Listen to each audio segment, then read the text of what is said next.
Hello, तो आप सभी का हमारे चैनल पर स्वागत है। ये वीडियो बीए फर्स्ट सेमेस्टर के स्टूडेंट के लिए बहुत ही ज़्यादा इम्पॉर्टेंट होने वाली है। इस वीडियो में 40 से 45 क्वेश्चंस लिए गए हैं जो पिछले एग्ज़ाम्स में बार बार पूछे गए थे। ठीक है, तो होम साइंस के जितने भी स्टूडेंट हैं ये वीडियो आप लोग ध्यान से देखना ताकि एग्ज़ाम में आपकी हेल्प हो सके। वीडियो को स्टार्ट करते हैं। पहला क्वेश्चन है कि गृह विज्ञान से आप क्या समझते हैं। गृह विज्ञान अंग्रेजी के होम साइंस का हिंदी रूपांतरण है जो दो शब्दों से मिलकर के बना हुआ है। होम साइंस, होम को हम गृह भी बोलते हैं और साइंस को विज्ञान हिंदी में। तो गृह का अर्थ होता है घर या परिवार और विज्ञान का अर्थ होता है व्यवस्थित अध्ययन करना। अतः इस प्रकार से गृह विज्ञान का शाब्दिक अर्थ हुआ घर या परिवार का व्यवस्थित रूप से अध्ययन करना। गृह विज्ञान के अंतर्गत हम पाकशास्त्र यानी भोजन कैसे बनाएं और पोषण, गृह अर्थशास्त्र, उपभोक्ता विज्ञान, बच्चों की परवरिश कैसे करना है, मानव विकास किस प्रकार से होता है, वस्त्र और परिधान क्या है, घर का निर्माण कैसे किया जाए, धन की बचत कैसे की जाए और परिवार का नियोजन कैसे किया जाए या फिर परिवार को कैसे संभाला जाए और कैसे परिवार में मिलजुल कर रहा जाए, इन सब चीज़ों का अध्ययन हम गृह विज्ञान में करते हैं। गृह विज्ञान ये जानकारी देता है ताकि हम अपने परिवार और समाज में बेहतर जीवन व्यतीत कर सके। ये तो था गृह विज्ञान की परिभाषा। अब अगला क्वेश्चन आता है कि गृह विज्ञान का क्षेत्र बताइए। तो गृह विज्ञान केवल घर गृहस्थी तक सीमित नहीं है, बल्कि यह विज्ञान, कला और प्रबंधन तीनों का मिलाजुला अध्ययन है। इसका क्षेत्र बहुत ही ज़्यादा व्यापक है और ये व्यक्ति, परिवार और समाज के सर्वांगीण विकास से जुड़ा हुआ है। गृह विज्ञान का जब क्षेत्र पूछेगा तो आप इतना लिखने के बाद पॉइंट वाइज करके ये लिखिएगा। पहले पॉइंट में कि भोजन एवं पोषण, यानी कि इसके अंतर्गत हम संतुलित आहार, पोषक तत्वों का अध्ययन करते हैं। खाद्य संरक्षण, भोजन की तैयारी किस प्रकार से की जाए, इन सब चीज़ों का अध्ययन करते हैं। उसके बाद दूसरा पॉइंट डालिएगा, उस पर लिखिएगा वस्त्र एवं परिधान, वस्त्रों के प्रकार, कपड़ों की देखभाल, फैशन डिज़ाइनिंग, सिलाई और बुनाई, इसके अंतर्गत हम देखते हैं। अगला पॉइंट है गृह प्रबंधन। तो इसके अंतर्गत हम देखते हैं कि समय की बचत कैसे की जाए, धन की बचत कैसे की जाए और घर की साफ सफाई कैसे की जाए और घर की व्यवस्था को कैसे बनाए रखा जाए। उसके बाद अगला पॉइंट है मानव विकास। तो मानव विकास के अंतर्गत हम देखते हैं कि बाल विकास क्या है, किशोरावस्था क्या है, वयस्क और वृद्धावस्था क्या है, इन सब चीज़ों का अध्ययन हम मानव विकास के अंतर्गत करते हैं। उसके बाद अगला पॉइंट है कि गृह सज्जा एवं आवास विकास क्या है, आवास विज्ञान। तो इसके अंतर्गत हम घर को किस प्रकार से सजाया जाए और एक घर को व्यवस्थित घर कैसे बनाया जाए, घर की डिज़ाइन कैसी होगी, इन सब चीज़ों का अध्ययन करते हैं। उसके बाद है लास्ट पॉइंट संचार एवं प्रसार शिक्षा। तो इसके अंतर्गत हम समुदाय विकास, महिलाओं और बच्चों के कल्याण कार्यक्रम आदि चीज़ों का अध्ययन करते हैं। तो ये था गृह विज्ञान का विषय क्षेत्र। आप पॉइंट वाइज लिखना ताकि अच्छे से समझ में आए। उसके बाद अगला क्वेश्चन पूछा है कि भोजन किसे कहते हैं या फिर भोजन से आप क्या समझते हैं। तो जैसा कि आप सभी को पता होगा कि भोजन खाने से हमें ऊर्जा मिलती है और कार्य करने की क्षमता मिलती है। ठीक है, तो भोजन वो प्रक्रिया है जिसमें हम अपने शरीर को ऊर्जा और पोषक तत्व प्रदान करने के लिए खाद्य पदार्थों का सेवन करते हैं। भोजन हमारे शरीर को आवश्यक पोषक तत्व प्रदान करता है जैसे कि कार्बोहाइड्रेट, प्रोटीन, वसा, विटामिन्स और मिनरल्स। भोजन की एक परिभाषा दी गई है WHO के अनुसार कि भोजन वो पदार्थ है जो शरीर में प्रवेश करके ऊर्जा प्रदान करता है, ऊतकों की मरम्मत करता है और स्वास्थ्य को बनाए रखता है। यानी कि जब हम भोजन करते हैं तो हमारे शरीर को ऊर्जा प्राप्त होती है और हमारा शरीर विकास करता है, वृद्धि होती है और शरीर में जितनी भी बीमारियां होती हैं वो ख़त्म होती हैं और उसके बाद हम स्वस्थ रहते हैं, हमें कोई भी बीमारी नहीं होती और हम कोई भी कार्य आसानी से कर सकते हैं। उसके बाद अगला क्वेश्चन आता है कि आहार क्या है। तो आहार शब्द संस्कृत के आह धातु से बना है जिसका अर्थ होता है लेना या ग्रहण करना। अर्थात जो पदार्थ हम शरीर की आवश्यकता पूरी करने के लिए खाते हैं उसे आहार कहा जाता है। आहार में विभिन्न प्रकार के खाद्य पदार्थ शामिल होते हैं, जैसे कि अनाज, फल, सब्जियां, दाल, दूध, मछली आदि। ठीक है। उसके बाद अगला क्वेश्चन है कि पोषण की परिभाषा बताइए। तो पोषण वो प्रक्रिया होती है जिसमें जीवित प्राणी भोजन से प्राप्त पोषक तत्वों जैसे कार्बोहाइड्रेट, प्रोटीन, वसा, विटामिन, खनिज और जल को ग्रहण करके शरीर की वृद्धि, विकास करता है, ऊर्जा मिलती है उसे और शरीर की मरम्मत होती है, यानी जितने भी खराब चीज़ें होती हैं उसे अच्छा बनाता है और हमें सभी बीमारियों से दूर करता है, विभिन्न क्रियाओं को सुचारू रूप से चलाने के लिए भी उपयोग करता है। तो ये परिभाषा थी पोषण की। उसके बाद अगला क्वेश्चन है कि संतुलित आहार क्या है। तो संतुलित आहार वो आहार होता है जिसमें सभी आवश्यक पोषक तत्वों का समावेश होता है, जो हमारे शरीर को ऊर्जा प्राप्त करते हैं और स्वस्थ रखते हैं हमें। एक संतुलित आहार में निम्नलिखित तत्व शामिल होते हैं, जैसे कि कार्बोहाइड्रेट, अनाज इसके अंतर्गत आता है, अनाज, फल, सब्जियां, दाल। उसके बाद प्रोटीन है, प्रोटीन हमें मिलते हैं दाल खाने से, मांस, मछली, अंडा, दूध आदि खाने से। उसके बाद आता है वसा, वसा तेल, घी, मांस, मछली आदि खाने से मिलते हैं। उसके बाद है विटामिन्स, जो फल, सब्जियां, दूध, अंडों में मिलते हैं। उसके बाद मिनरल्स, फल, सब्जियां, दाल, दूध और फाइबर्स फल, सब्जियों और अनाज में मिलते हैं। पानी को पर्याप्त मात्रा में पीना आवश्यक होता है। तो ये सारी चीज़ें जितने हैं कि फल, सब्जियां, दूध, मांस, मछली, अंडा और हरी सब्जियां, पानी को पीना, ये सारी चीज़ें आ जाती हैं संतुलित आहार में। और जब इतना चीज़ हम खाएंगे तो हमारा शरीर स्वस्थ रहेगा और हमें किसी भी प्रकार की बीमारी नहीं होगी। उसके बाद अगला क्वेश्चन है कि कुपोषण से आप क्या समझते हैं या फिर कुपोषण क्या है।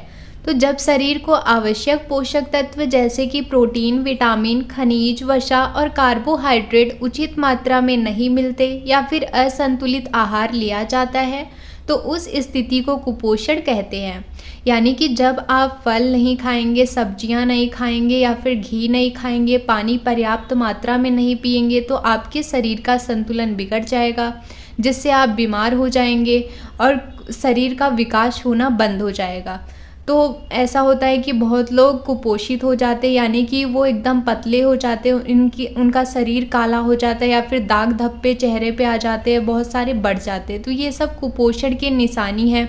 और ये सब ठीक कैसे होता है? जब आप प्रोटीन, विटामिन, खनिज वाली चीज़ें लेना शुरू कर देंगे, यानी कि जब आप दूध पिएंगे, अंडा खाएंगे या फिर मछली या फिर दाल, जो भी चीज़ें प्रोटीन और विटामिन की हैं, जब आप खाएंगे तो ठीक हो जाएंगे, और नहीं खाएंगे तो आपके शरीर का संतुलन बिगड़ेगा और आप बीमार हो जाएंगे। तो ये था कुपोषण। उसके बाद अगला क्वेश्चन है कि खनिज तत्व क्या है। तो खनिज तत्व वे पोषक तत्व होते हैं जो हमारे शरीर के लिए आवश्यक होते हैं, जिन्हें हम भोजन से प्राप्त करते हैं। ये तत्व हमारे शरीर के विभिन्न कार्यों को करने में मदद करते हैं, जैसे कि हड्डियों का निर्माण, रक्त का संचार, मांसपेशियों का कार्य आदि। खनिज तत्वों की कमी से हमारे शरीर में विभिन्न समस्याएं उत्पन्न होती हैं, इसलिए इनका सेवन करना आवश्यक होता है। और खनिज तत्व के कुछ उदाहरण हैं, जैसे कि calcium, potassium, sodium, iron, zinc, magnesium. तो कैल्शियम क्या करता है? वो हमारे हड्डियों और दांतों के निर्माण के लिए आवश्यक होता है। पोटेशियम वो मांसपेशियों के कार्य और रक्तचाप को नियंत्रित करने में मदद करता है। सोडियम जो है वो रक्तचाप को नियंत्रित करता है, और जो आयरन है वो रक्त में ऑक्सीजन को पहुंचाने में मदद करता है। जिंक प्रतिरक्षा प्रणाली को मजबूत बनाता है, और मैग्नीशियम मांसपेशियों के कार्य और हड्डियों के लिए निर्माण करता है। तो ये सारे खनिज तत्व हैं जो हमें लेने चाहिए, ताकि हमारा शरीर मजबूत रहे और हमारे अंदर थकावट ना आए, कोई भी बीमारी ना हो और हम अपना कार्य आसानी से कर सकें। ठीक है। उसके बाद अगला क्वेश्चन पूछा गया है कि खनिज लवण क्या होता है। तो खनिज लवण वे अकार्बनिक पोषक तत्व होते हैं जो हमारे शरीर के विभिन्न क्रियाओं को सही तरीके से चलाने के लिए बहुत ही ज़्यादा जरूरी होते हैं। ये शरीर को ऊर्जा तो नहीं देते, लेकिन शरीर की वृद्धि, विकास, हड्डियों की मजबूती, रक्त निर्माण, हार्मोन संतुलन और शरीर की रासायनिक क्रियाओं को नियंत्रित करते हैं।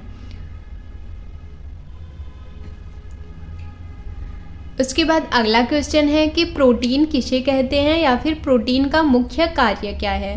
तो प्रोटीन यह शरीर की वृद्धि और मरम्मत करने में हमारी मदद करता है, जैसे कि मांसपेशियों, हड्डियों, त्वचा और बालों को, और ये नए ऊतकों के निर्माण के लिए भी जरूरी होता है। शरीर की प्रत्येक कोशिका में प्रोटीन पाया जाता है, इसलिए इसे जीवन का आधार भी कहा जाता है। हमें प्रोटीन लेना चाहिए क्योंकि इससे जो है हमारे शरीर की वृद्धि होती है, विकास होता है। और अगर प्रोटीन की कमी हो जाएगी तो हमारी हड्डियां भी कमज़ोर हो जाएंगी, त्वचा खराब हो जाएगी, बाल झड़ने लगते हैं। इसलिए प्रोटीन पर्याप्त मात्रा में शरीर को चाहिए होता है। और प्रोटीन जीवन का आधार होता है क्योंकि ये जो है शरीर को विकसित करने के लिए और शरीर में जो भी कमियां हैं उनको पूरी करता है। प्रोटीन शब्द ग्रीक शब्द के प्रोटियस से बना हुआ है, जिसका अर्थ होता है सबसे प्रथम या सबसे महत्वपूर्ण। इससे यह स्पष्ट होता है कि शरीर के निर्माण और क्रियाओं के संचालन में प्रोटीन की भूमिका सबसे महत्वपूर्ण है। और प्रोटीन किस चीज़ में मिलता है? दूध, दही, पनीर, दाल, चना, सोयाबीन, मूंग, मेवे, अंडा, मछली आदि चीज़ें खाने से हमें प्रोटीन मिलता है। प्रोटीन शब्द ग्रीक भाषा से लिया गया है प्रोटियस से, जिसका अर्थ होता है सबसे पहले या सबसे महत्वपूर्ण। तो इसका अर्थ हुआ कि जब हमें शरीर के निर्माण के लिए या संचालन के लिए कोई भी क्रिया करवानी है तो हमें सबसे पहले प्रोटीन लेना चाहिए। और प्रोटीन लेने से क्या होता है कि शरीर की वृद्धि होती है और विकास होता है, ऊतकों की मरम्मत होती है, यानी कि जितने भी डैमेज पार्ट होते हैं वो सही हो जाते हैं, एंजाइम और हार्मोन का निर्माण होता है, ऊर्जा का स्रोत होता है और प्रतिरक्षा में भूमिका होती है।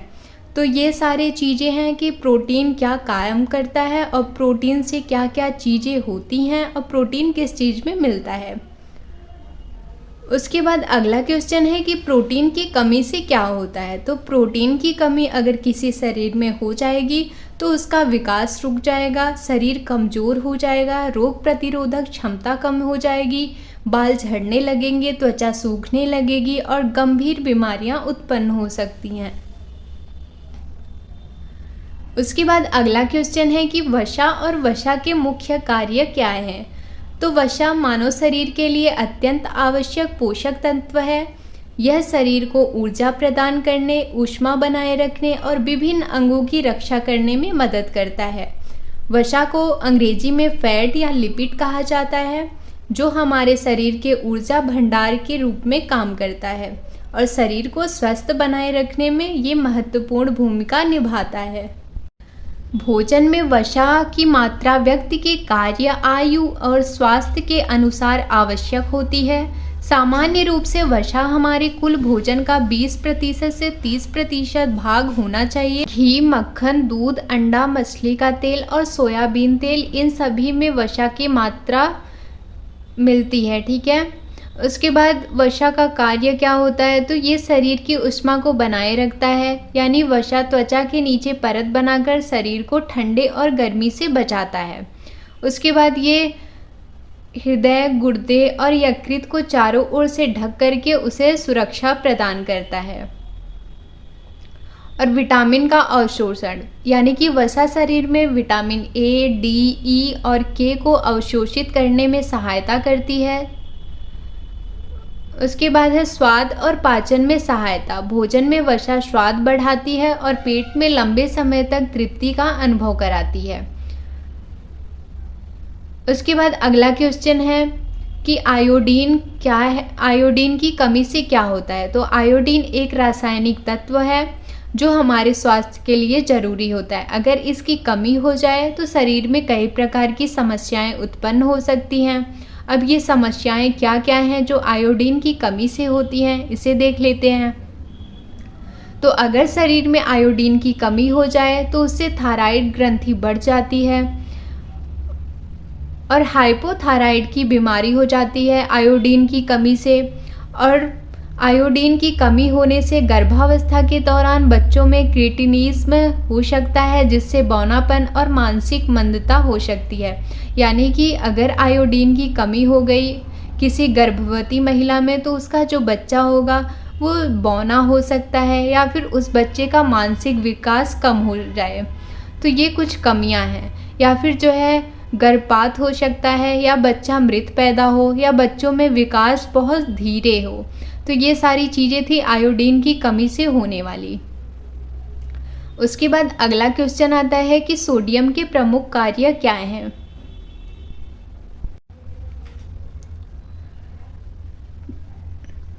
तो सोडियम अक्सर खाद्य पदार्थ में नमक के रूप में मिलाया जाता है। सोडियम प्राकृतिक रूप से जैसे गाजर, अंडे, दूध आदि चीज़ों में पाया जाता है। अब सोडियम का जो कार्य है वो क्या है हमारे शरीर में? तो सोडियम जो है नर्व और मांसपेशियों के कार्य को नियंत्रित करने में मदद करता है और ये रक्तचाप को भी नियंत्रित करता है, शरीर में पानी के संतुलन को बनाए रखता है और शरीर में एसिड बेस संतुलन बनाए रखता है और पाचन क्रिया में भी मदद करता है और हार्मोन का संतुलन भी बनाए रखता है। तो ये थे सोडियम के कार्य। अब अगला क्वेश्चन आता है कि अंकुरीकरण क्या है या फिर अंकुरीकरण की परिभाषा क्या है।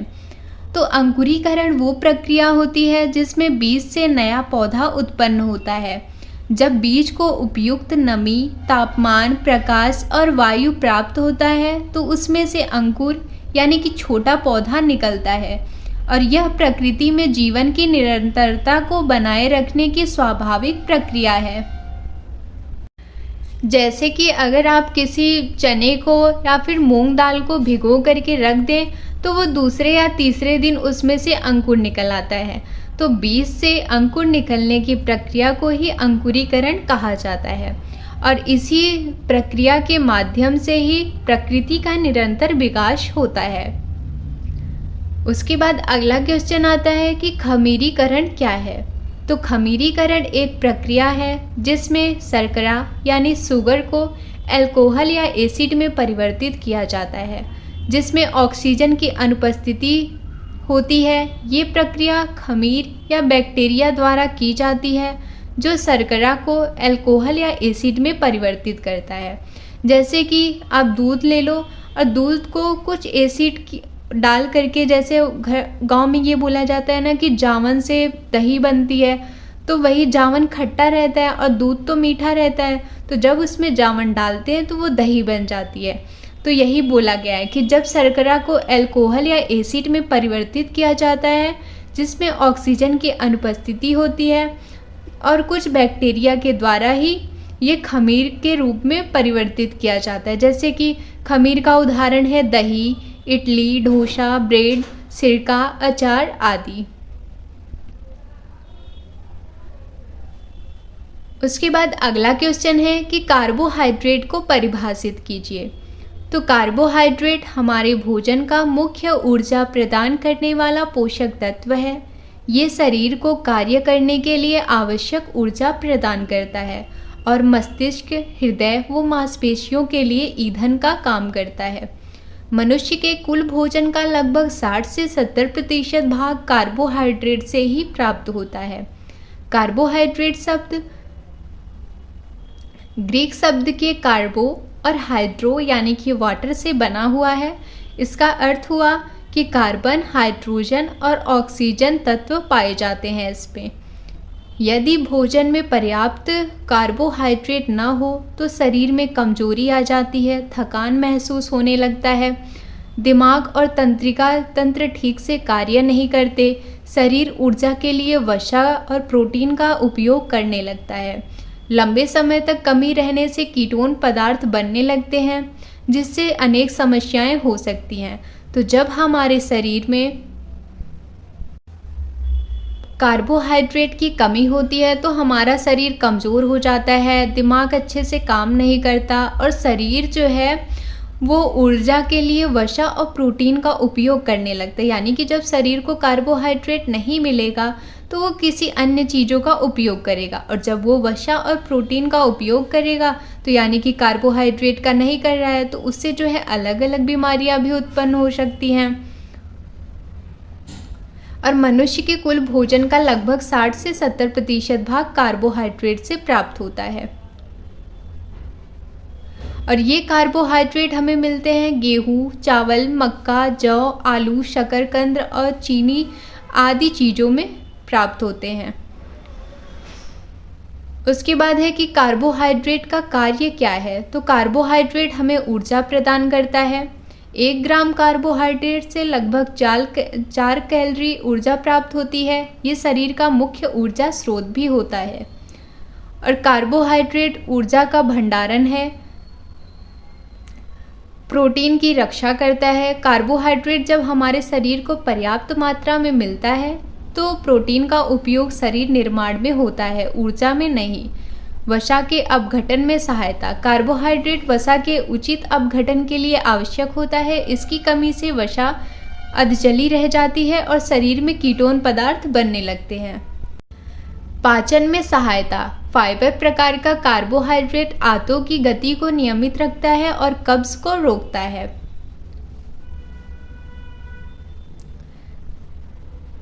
उसके बाद अगला क्वेश्चन आता है कि विटामिन की परिभाषा। तो विटामिन हमारे शरीर के लिए अत्यंत आवश्यक सूक्ष्म पोषक तत्व है जो हमारे शरीर को ऊर्जा तो नहीं देता, लेकिन विभिन्न जैविक क्रियाओं को सुचारू रूप से चलाने के लिए आवश्यक होता है।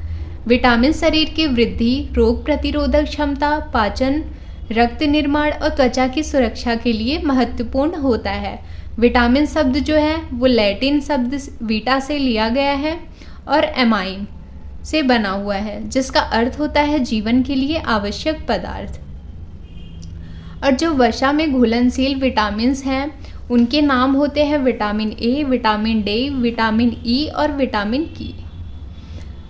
के। उसके बाद अगला क्वेश्चन है कि विटामिन सी की कमी से होने वाली हानियाँ कौन कौन सी हैं। अगर ये वीडियो आपको अच्छी लगी हो या ये वीडियो आपके काम आई हो तो प्लीज़ कमेंट करके बताना और वीडियो को लाइक कर देना, ताकि मुझे भी पता चले कि ये वीडियो आपके कुछ काम आ सके। उसके बाद अगला क्वेश्चन है कि विटामिन सी की कमी से होने वाली हानियाँ कौन कौन सी हैं। तो विटामिन सी की कमी से स्कर्वी होता है, जिससे मसूड़ों में खून आने लगते हैं, दांतों का ढीलापन हो जाता है और जोड़ों में दर्द होने लगते हैं।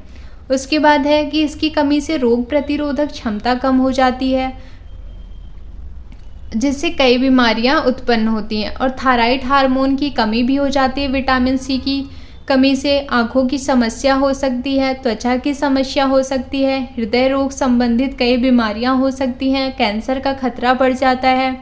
ये सारी चीज़ें हैं विटामिन सी की कमी से होने वाली।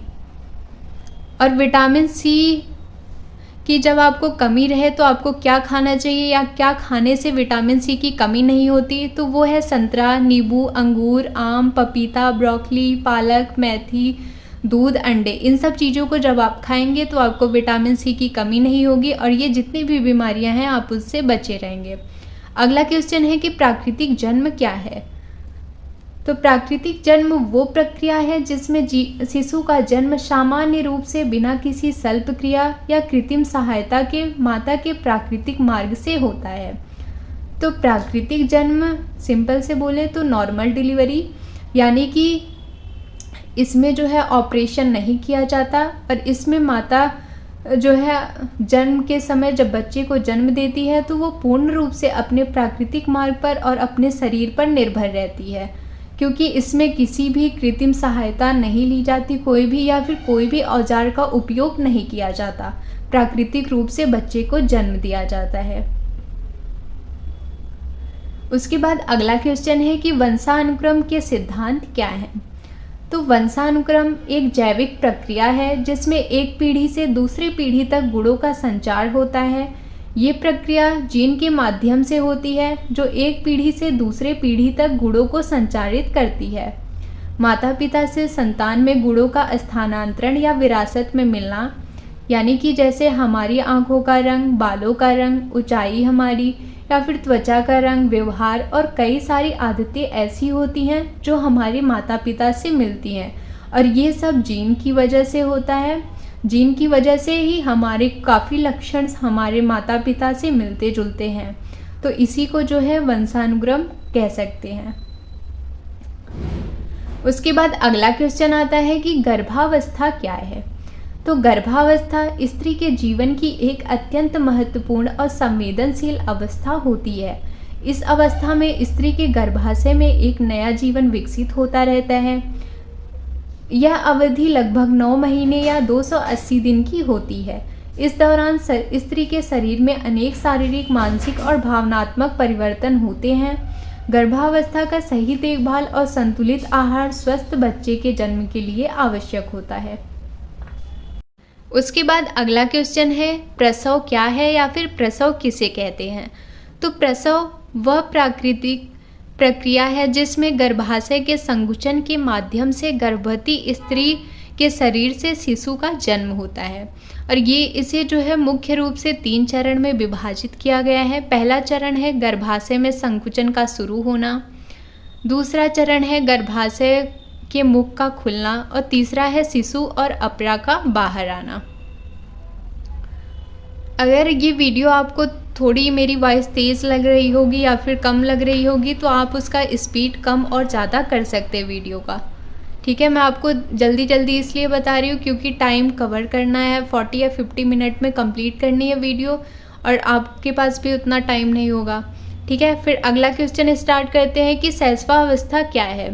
तो शैशवावस्था एक ऐसा चरण होता है जिसमें एक बच्चे का विकास और वृद्धि होती है, जो जन्म से लेकर के 5 से 6 वर्ष की आयु तक होती है। शैशवावस्था जीवन की सबसे नाजुक, संवेदनशील और विकासशील अवस्था होती है। इस अवस्था में शिशु का शारीरिक, मानसिक, सामाजिक और भावनात्मक विकास तेजी से होता है। शैशवावस्था बच्चे के भविष्य के व्यक्तित्व निर्माण की नींव होती है।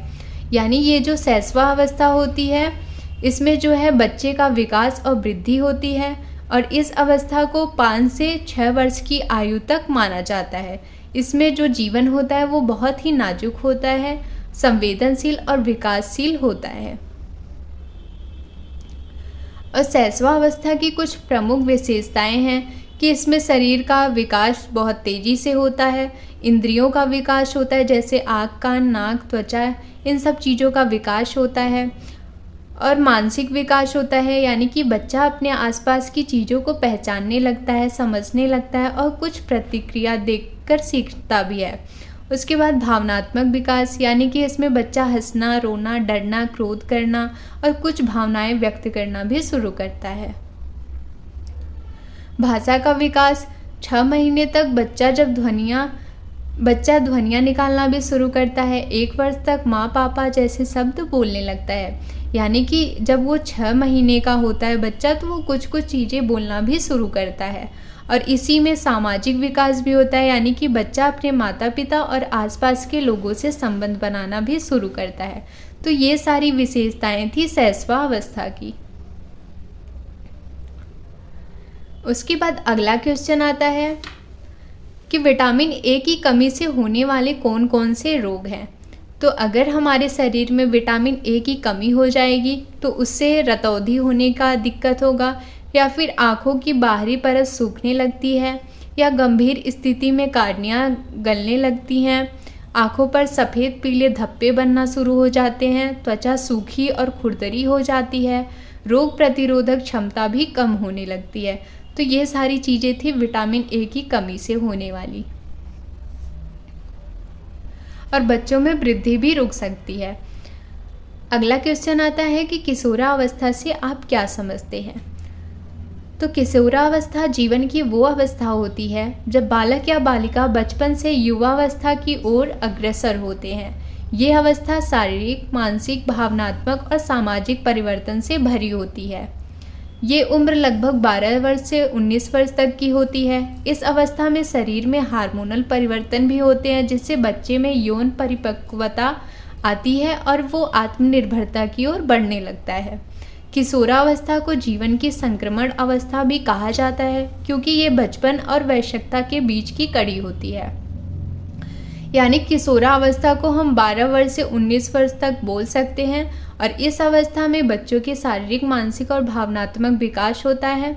और इसमें जो है बच्चे के अंदर ये विश्वास होता है कि वो खुद पर निर्भर है और खुद सारे कार्य कर सकता है। किशोरावस्था में यौन परिपक्वता भी आती है, यानी कुछ हार्मोनल परिवर्तन भी होते हैं और उसका मस्तिष्क भी विकसित होता है और वो अपनी जिम्मेदारियां समझने लगता है। और किशोरावस्था की कुछ विशेषताएं हैं कि जैसे शरीर में परिवर्तन होते हैं। जब आप किशोरावस्था से गुजरते हैं तो उस दौरान शरीर में कुछ परिवर्तन होते हैं, जैसे वजन तेज़ी से बढ़ जाता है या शरीर की ऊंचाई बढ़ती यानी कि हाइट बढ़ जाती है। और जो लड़के रहते हैं उनके दाढ़ी मूंछ भी आने लगते हैं, शरीर का आकार बदलने लगता है। उसके बाद उनके सोचने और निर्णय लेने की क्षमता भी बढ़ जाती है। वो लोग भविष्य की योजनाएं बनाने लगते हैं और उनमें जो है कुछ चेंजेस आते हैं, जैसे कि उन्हें गुस्सा आता है या फिर प्रेम, जलन, असुरक्षा, इन सब की भावनाएं भी उत्पन्न होने लगती हैं। मित्रता का महत्व बढ़ जाता है इस उम्र में और समाज में अपनी पहचान और स्थान बनाने की इच्छा भी होती है। सही और गलत की समझ होने लगती है उन्हें और शिक्षा में रुचि बढ़ती है। वो लोग ज्ञान अर्जन करना चाहते हैं। उसके बाद अगला क्वेश्चन है कि वृद्धावस्था क्या है। मानव जीवन को सामान्यतः 4 अवस्थाओं में बांटा जाता है। 4 अवस्थाएं तो महत्वपूर्ण है कि जैसे ये बुक में लिखी गई होंगी, बट वैसे 6 अवस्थाएं हैं, वो हम आगे देखेंगे। पहले इसमें देख लेते हैं कि इसमें बोला है मानव जीवन को सामान्यतः 4 अवस्थाओं में बांटा गया है: शैशवावस्था, बाल्यावस्था, किशोरावस्था और वृद्धावस्था। इनमें से जो वृद्धावस्था है वो जीवन की अंतिम अवस्था होती है, जिसमें व्यक्ति धीरे धीरे शारीरिक, मानसिक, सामाजिक और भावनात्मक रूप से कमजोर होने लगता है। ये अवस्था सामान्यतः 60 वर्ष या उससे अधिक आयु के बाद आती है। इसे जीवन का संध्या काल भी कहा जाता है, यानी वृद्धावस्था सबसे अंतिम अवस्था होती है। इस उम्र में लोग अपने मानसिक विकास से धीरे धीरे कमज़ोर होने लगते हैं, उनमें सोचने की क्षमता कम होती है और उनका शरीर भी कमज़ोर होने लगता है। और इस उम्र को जो है संध्या काल भी कहा गया है, क्योंकि ये जो है इसके बाद जीवन खत्म हो जाता है। फिर अगला क्वेश्चन आता है कि विकास क्या है। तो विकास का अर्थ होता है किसी व्यक्ति या वस्तु में लगातार परिवर्तन होना या फिर प्रगति की प्रक्रिया। ये केवल शरीर की वृद्धि ही नहीं, बल्कि व्यक्ति के शारीरिक, मानसिक, सामाजिक, भावनात्मक और बौद्धिक पहलुओं का संतुलित विकास होता है। यानी कि विकास का अर्थ होता है कि जैसे जैसे हम बड़े होते हैं तो हमारे सोचने की क्षमता बढ़ती है, फिर हम लोगों से मित्रता करते हैं, फिर हम पैसे कमाने की सोचते हैं, फिर पैसे से अपना जीवन सुखी करते हैं या फिर अपने जीवन में सारी सुविधा की चीज़ें खरीदते हैं।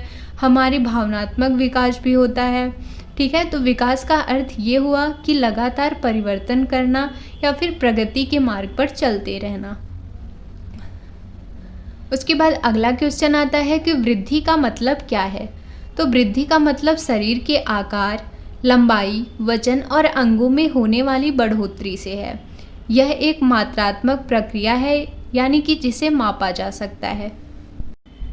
जैसे शरीर का आकार कैसा है, शरीर की लंबाई कितनी है, शरीर का वजन कितना है और शरीर में होने वाली जितनी भी बढ़ोतरी हैं, उन सब चीज़ों को वृद्धि बोल सकते हैं। और वृद्धि मात्रात्मक होती है, यानी कि इसे हम माप सकते हैं। अब हम अपने शरीर का वजन देख सकते हैं, अपनी लंबाई को नाप सकते हैं, तो इसे ही वृद्धि बोलेंगे, जिन चीज़ों को हम माप सकते हैं। नेक्स्ट क्वेश्चन पूछा गया है कि वृद्धि और विकास में अंतर क्या है। तो वृद्धि शरीर के आकार, लंबाई, वजन आदि में बढ़ोतरी से है इसका मतलब, और विकास का मतलब है कि मानसिक, बौद्धिक, सामाजिक और भावनात्मक प्रगति। और वृद्धि का जो स्वरूप होता है वो मात्रात्मक होता है और विकास का जो स्वरूप होता है वो गुणात्मक होता है। वृद्धि को हम माप सकते हैं, जैसे कि ऊंचाई कितनी है और शरीर का वजन कितना है, लेकिन हम विकास को नहीं माप सकते कि हमारे दिमाग में क्या चल रहा है, हमारा व्यवहार कैसा है, इन सब चीज़ों को हम माप नहीं सकते।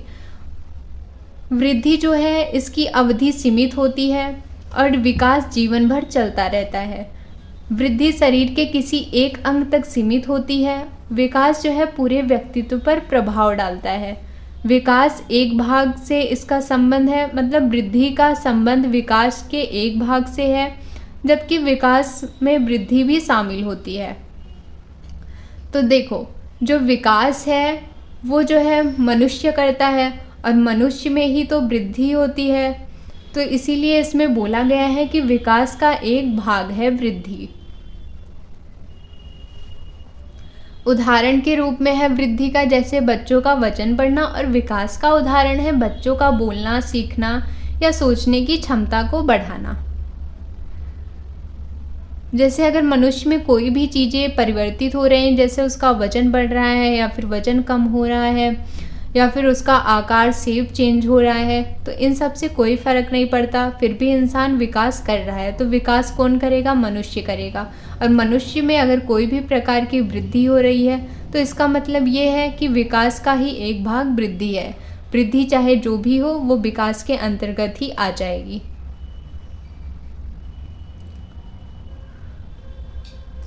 उसके बाद अगला क्वेश्चन पूछा है कि मानव विकास क्या है। तो मानव विकास का अर्थ है व्यक्ति के जन्म से लेकर वृद्धावस्था तक समग्र प्रगति। यह विकास केवल शरीर तक सीमित नहीं होता, बल्कि मानसिक, सामाजिक, नैतिक, बौद्धिक और भावनात्मक पक्षों का भी समावेश है। यानी कि मनुष्य अपने जीवन में जो भी प्रगति करता है उसे मानव विकास कहा जाता है। और ये प्रगति केवल मानसिक रूप से ही नहीं हो सकती, बल्कि वो समाज में भी प्रगति कर सकता है, और नैतिक और बौद्धिक या फिर राजनीतिक क्षेत्र में भी प्रगति कर सकता है। उसके बाद है कि मानव विकास की मुख्य अवस्थाएं क्या हैं। तो मैंने आपको पहले ही बताया था कि मानव विकास की 6 मुख्य अवस्थाएं होती हैं, जैसे शैशवावस्था, बाल्यावस्था, किशोरावस्था, युवावस्था, प्रौढ़ावस्था और वृद्धावस्था। पहले हमने सिर्फ 4 ही पढ़ा था वृद्धावस्था में, क्योंकि 4 ही उतना पूछा जाता है, बट आप 6 लिखिएगा जब एग्ज़ाम में आए। तो शैशवावस्था देख लेते हैं, ये क्या होता है। तो ये 0 से 5 वर्ष की अवस्था होती है। इस अवस्था में बच्चे का शारीरिक, मानसिक और भावनात्मक विकास होता है। बाल्यावस्था होती, इस अवस्था में बच्चे का शारीरिक, मानसिक और भावनात्मक विकास होता है और वो आसपास के वातावरण को समझने लगता है। किशोरावस्था में उसका विकास होता है और वो अपनी जगह बनाने की कोशिश करता है समाज में। युवावस्था, इसमें जो है शारीरिक, मानसिक और भावनात्मक विकास होते हैं और लोग अपने करियर और जीवन में आगे बढ़ने की कोशिश करते हैं इस अवस्था में। प्रौढ़ावस्था, इस अवस्था में व्यक्ति का विकास होता है और वो अपने जीवन के अनुभवों का उपयोग करके अपने परिवार और समाज के लिए योगदान का कार्य करते हैं। उसके बाद है वृद्धावस्था। इस अवस्था में व्यक्ति का शारीरिक, मानसिक और भावनात्मक विकास होता है और वो अपने जीवन के अनुभवों का उपयोग करके अपने परिवार और समाज के लिए योगदान देता है। उसके बाद अगला क्वेश्चन पूछा है कि शारीरिक विकास क्या है। तो शारीरिक विकास का अर्थ होता है शरीर के आकार, लंबाई, वजन या फिर अंगों की वृद्धि और शरीर की कार्य क्षमता में होने वाला क्रमिक परिवर्तन।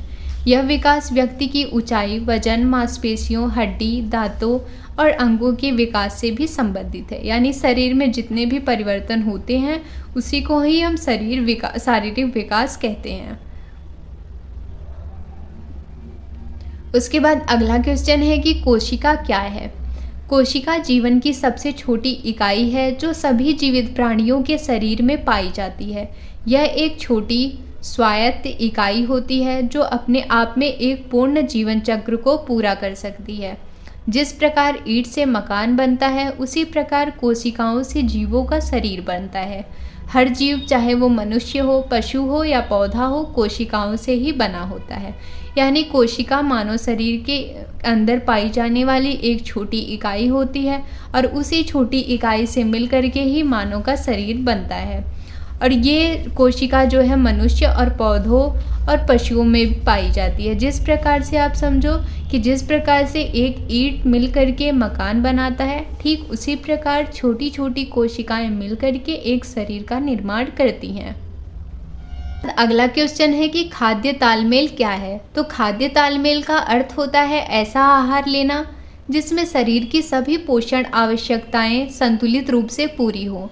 इसका उद्देश्य है कि व्यक्ति ऊर्जा, वृद्धि, स्वास्थ्य और रोग प्रतिरोधक क्षमता के लिए सभी पोषक तत्व प्राप्त कर सके। यानी कि खाद्य तालमेल से अर्थ है कि मनुष्य ऐसा खाना खाए जिससे उसके शरीर की सभी पोषक तत्व की आवश्यकताएं पूरी हो जाएं, उसका शरीर का संतुलन जो है वो बना रहे और उसे कार्य करने के लिए ऊर्जा मिले, वृद्धि मिले, उसका स्वास्थ्य अच्छा रहे और कोई भी रोग ना हो। उसके बाद अगला क्वेश्चन है कि खाद्य संरक्षण क्या है। तो खाद्य संरक्षण वो प्रक्रिया होती है जिसमें भोजन को खराब होने से बचाने के लिए, उसकी गुणवत्ता बनाए रखने के लिए, उसे लंबे समय तक सुरक्षित रखने के लिए विभिन्न तरीकों का उपयोग किया जाता है।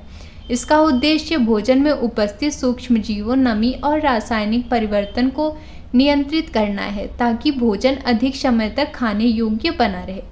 तो खाद्य संरक्षण का अर्थ ये हुआ कि जैसे हम अपने खाने की चीज़ों को, जैसे अगर हमारे पास बहुत सारी खाने की चीज़ें हैं तो वो खाने की चीज़ें खराब ना हो और वो अच्छी जैसी हैं वैसी बनी रहें, तो उसके लिए हम सुरक्षित करके उसे रख सकते हैं।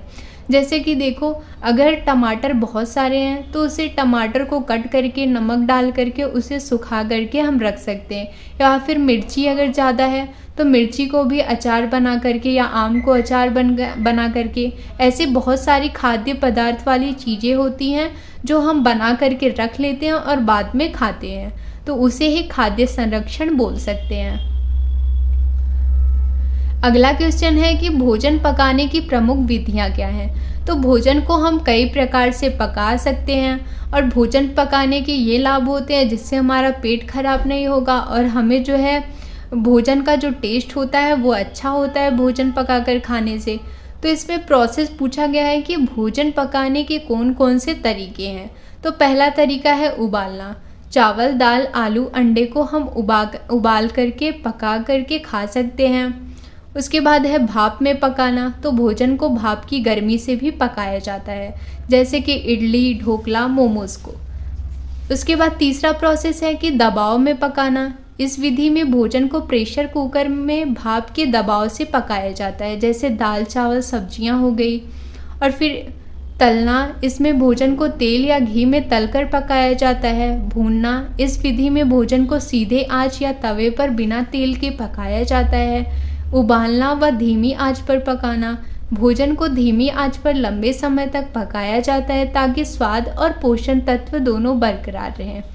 इसके अंतर्गत सूप, ग्रेवी वाली सब्जियां आती हैं। उसके बाद है माइक्रोवेव में पकाना। इसमें जो है आधुनिक विधि जैसे माइक्रोवेव तरंगों से भोजन को बहुत जल्दी पकाया जाता है। तो ये सारी प्रक्रियाएं हैं कि भोजन किन किन तरीक़ों से पकाया जाता है।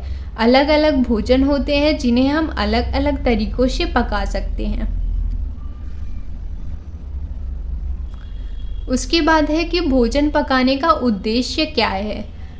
तो भोजन पकाना केवल स्वाद बढ़ाने के लिए नहीं होता, बल्कि इसके कई महत्वपूर्ण स्वास्थ्य और पोषण संबंधित उद्देश्य भी होते हैं। जैसे भोजन को आसानी से पचने योग्य बनाना। जब भोजन अच्छे से पका रहेगा तो वो शरीर में अच्छे से खाना पच जाएगा। और पके हुए जो भोजन होते हैं उनका स्वाद अलग होता है, उनके रंग और सुगंध अच्छे होते हैं। हानिकारक सूक्ष्म जीवों को नष्ट करता है जो पका हुआ भोजन रहता है, और पके हुए भोजन में पोषक तत्वों की उपलब्धता बढ़ जाती है। और अगर हम खाने को अच्छे से पका देंगे तो जो कठोर खाद्य पदार्थ रहता है वो नरम बन जाता है और भोजन को अधिक सुरक्षित और उपयोगी बना सकते हैं हम। भोजन पका करके ये सारी चीज़ें हो सकती हैं, आप उसे देख लेना। अगला क्वेश्चन है कि खाद्य अधिनियम क्या है।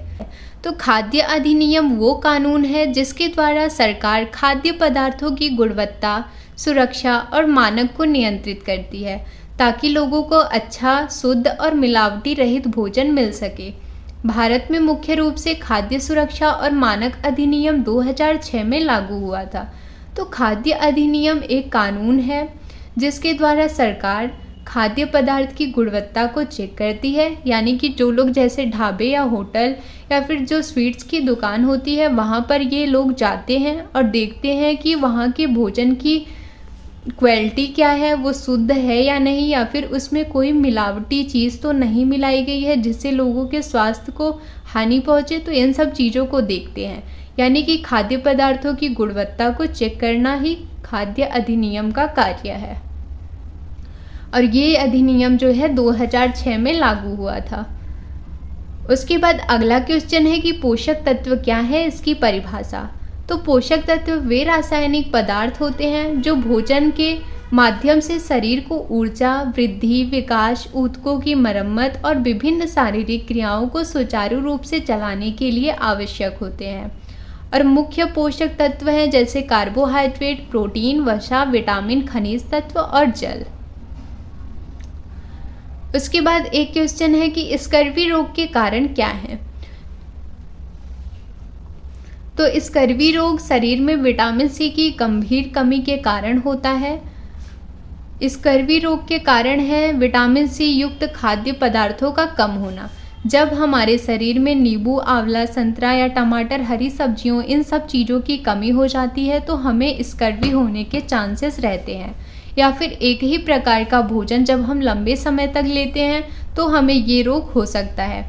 या ताज़े फलों और सब्जियों की कमी हो हमारे शरीर में, या फिर खाद्य पदार्थों को ज़्यादा पकाना जिससे इसमें विटामिन सी नष्ट हो जाता है, या फिर लंबे समय तक कुपोषण या शराब का अधिक सेवन करना या पाचन संबंधित रोग, इन सारी चीज़ों की वजह से हमें स्कर्वी रोग हो सकता है।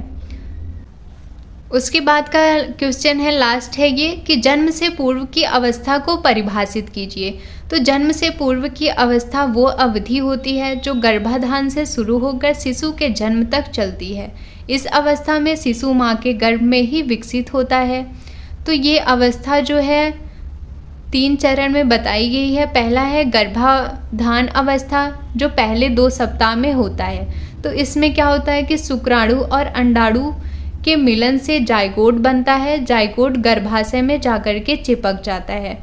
दूसरी अवस्था है भ्रूण अवस्था जो 3 से 8 सप्ताह तक होती है। इसमें हृदय, मस्तिष्क, हाथ, पैर आदि की मूल संरचनाएं बनने लगती हैं और यह विकास का सबसे संवेदनशील समय माना जाता है।